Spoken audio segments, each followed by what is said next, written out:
নমস্কার। আজ ২৬শে এপ্রিল শুক্রবার। আজকের সকালের কয়েকটি গুরুত্বপূর্ণ সংবাদে আমি রাজেশ সাবর আপনাদের স্বাগত জানাই। আজ দ্বিতীয় দফায় ভোটে দেশের ১২ রাজ্যের এবং এক কেন্দ্রশাসিত অঞ্চলের ৮৮ আসনে ভোটদান চলছে। এদিকে আজ দ্বিতীয় দফায় শিলচর, করিমগঞ্জ, ডিফু, নোয়াগাঁও, দরং, উদালগুড়ি কেন্দ্রে অসমের এই ৫টি আসনের জন্য ভোটদান চলছে। মোট প্রার্থী ৬১ জন। করিমগঞ্জে ২৪, নোয়াগাঁওয়ে ১৩, ডিফুতে ৫, দরং উদালগুড়িতে ১১ এবং শিলচরে ৮। ৫ কেন্দ্রে মূল লড়াই। শিলচর পরিমল শুক্লবৈদ্য বিজেপির বনাম কংগ্রেসের সূর্যকান্ত সরকার। করিমগঞ্জে বিজেপির কৃপানাথ মালা বনাম কংগ্রেসের হাফিজ রশিদ আহমেদ চৌধুরী।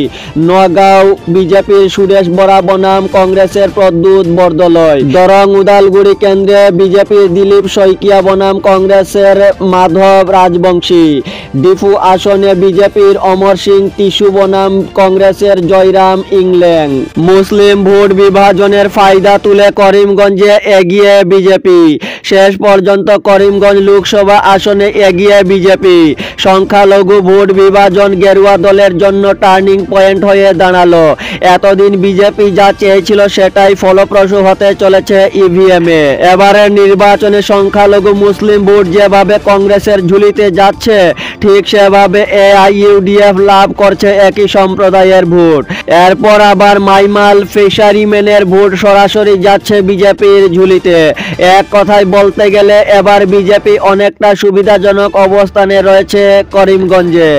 শিলচরে নিশ্চিত বিজেপি, পিছিয়ে নেই কংগ্রেসও, আশাবাদী তৃণমূল। শিলচর লোকসভা আসনে জয় নিয়ে নিশ্চিত বিজেপি। ভোট প্রচারের শেষ বেলায় গেরুয়া ঝড় দেখে এমনটাই প্রত্যয়ী শাসক দল।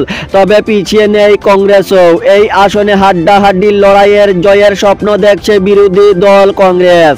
আশাবাদী তৃণমূল, কংগ্রেসও।